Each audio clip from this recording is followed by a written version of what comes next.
E aí a gente pode falar aí de Palmeiras que vem alcançando níveis satisfatórios. Tem cifras impressionantes de venda. É isso. Né? Mas de contratação também, na base também. Como é que... tá, sem dúvida. Internamente se comenta que o Endrick passou pelo São Paulo e foi pro Palmeiras?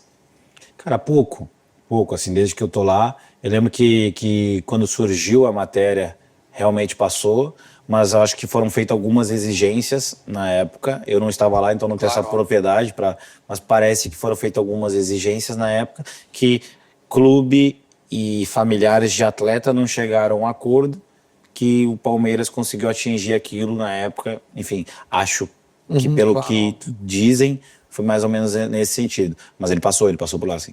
Porque, cara, como o atleta não tem contrato, roda muito, né? Em base de atletas, né? Então, jogadores que estão performando em outros lugares, fizeram base de vários outros times, né? Isso é normal. É normal. E isso é ruim para o atleta? Não. Isso é muito positivo. Oriundos de diversos contextos. Ou seja, e a gente tem que ter paciência com isso, obviamente, né? Entender que o atleta ele vem de diferentes contextos. Mas isso são aprendizados, né? Quanto mais informação significativa, quanto mais assertiva, quanto mais vivência, é igual tu fazer uma viagem e tu viaja para um lugar, tu viaja para o outro, tu viaja para o outro, tu viaja para o outro. Ficar rodando. Tu, enquanto experiência, enquanto desenvolvimento teu pessoal, isso é significativo a tua evolução. É diferente de tu ir só para um tipo de viagem. Eu vou só para lá, eu vou só pro sei lá, pra Bahia. Só pra Bahia, todos os anos eu vou pra Bahia. Só pra pegar praia na Bahia. Só na Bahia. Pô, legal, muda, vai pra outro lugar. Porque isso vai te trazer experiência diferente e isso vai te trazer uma evolução pessoal. Então, não vejo como negativo, pelo contrário, vejo muito positivo. E tia, isso... Mas é que, como não tem contrato profissional, né? Às vezes a gente pode ver pelo lado ruim. Experimenta aqui isso aqui é um... Putz, eu sou apaixonado por isso aqui agora, tia. Eu como todos os assados. A gente tá dando uma... Olha. Muito bom. E isso que eu nem tô forçando ele a falar. Não. Porque ele quis, hein? Muito bom.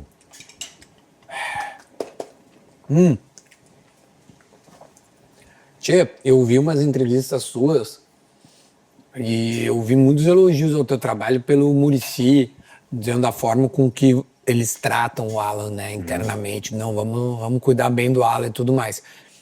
Tu tem um plano de carreira e é isso que tu gostaria de ter tido no Grêmio que o São Paulo já te ofereceu? Me ofereceu. Eu costumo dizer, converso muito com a minha família e com a minha mulher sobre isso, né? O Grêmio eu sempre quis essa oportunidade nesse sentido, mas super compreendo o porquê não, mas talvez porque das decisões, né? E a gente não teve a clareza, mas eu compreendo que foram decisões tomadas naquele momento porque achavam melhor naquele momento e tudo bem. E quando eu chego no São Paulo, o primeiro pedido que eu fiz, Duda, é de fato tentar vivenciar todas as categorias, sem pular elas. Porque quando eu chego no São Paulo, eu cheguei no Sub-12, 13 na realidade, eu não queria pular pro Sub-15, eu queria passar pelo 14. E aí 6 meses depois eu fui pro 14. Quando eu fui pro 14, 3 meses depois eu fui pro 15. E quando eu fui pro 15, eu não queria ir pro 17. Eu queria vivenciar o 16, que é aquela etapa que compete pouco, mas desenvolve demais o jogador de forma analítica, técnica, porque tu tem esse tempo no calendário. Então eu queria fazer essa imersão nesse tipo de desenvolvimento que é diferente do desenvolvimento competitivo. Então foi o único pedido que eu fiz. O tempo disso é institucional. É o que a diretoria, a coordenação vai te direcionar. Se tiver que ficar 5 anos, tu vai ficar 5 anos por causa disso e disso. A escolha depois é tua, se tu vai ficar esse tempo todo ou não, se tu quer esse tempo em cada categoria. Mas eu recebi um retorno, porque a gente precisa saber para onde que a gente vai indo. E o clube aceitou. Então eu fiquei no 12, 13, 14, 15, 16, 17 e 20, em 2 anos e meio. Eu atingi do 13 ao 20 sem pular nenhuma. E quando eu chego no 20... A gente acabou o 17 ali, a gente foi finalista da Copa do Brasil no primeiro semestre contra o Fluminense. Tá. Acabou, nós acabamos assumindo o Sub-20 e na época ele estava em último colocado no Campeonato Brasileiro. Eram 9 jogos e 8 derrotas. Então estava um processo bem ferido. E quando tem o sub-20 perdendo, todo mundo perde, né? Obviamente, todo mundo não está conseguindo trazer evolução para o jogador. Estou falando lá do sub-20 ao sub-10, ninguém consegue mais. Então, assumimos o sub-20 com 9 jogos, 8 derrotas, em último lugar. Caramba. Em último lugar, 1 ponto. Nós tínhamos 9 jogos, 8 derrotas e 1 empate. Então, só derrotas. Então, uma categoria bem ferida, sabe? E quando a gente assume, nós fizemos depois 10 jogos e nós tivemos 6 vitórias, 3 empates e uma derrota. É, isso mesmo. E a única derrota foi contra o Flamengo, lá. E aí depois a gente consegue tirar dessa zona de rebaixamento, caso estivesse, né? Então nós conseguimos botar lá em 14º, 15º. E acabou. E aí a gente termina o Paulista, finalista, inicia a Copa do Brasil, campeão, e Copa de São Paulo, campeão. Então a gente conseguiu fazer um processo de resgate com os mesmos jogadores para a instituição. Ao final dela, o clube conversa muito comigo. Já antes da Copa São Paulo, antes da Copa do Brasil, o clube já conversava comigo enquanto desenvolvimento de carreira.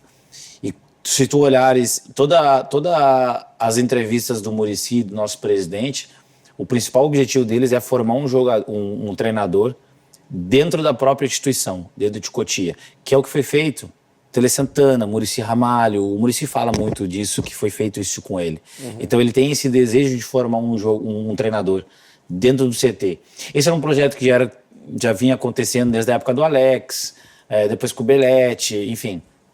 E agora comigo, mas a diferença é que eu iniciei lá no Sub-13. O Alex e o Belletti, eles já estavam ali no Sub-20, né? O Menta teve isso também, porque o Menta vivenciou também todas as categorias. Então é um desejo. Então eles têm uma clareza de projeto de treinador, que é se aproximar de uma história do que foi feita na formação do Muricy Ramalho, né? Então eles têm isso comigo. Após Copinha, agora a gente sentou, inclusive tinha uma reunião com o presidente também, para que a gente alinhe essa expectativa, né?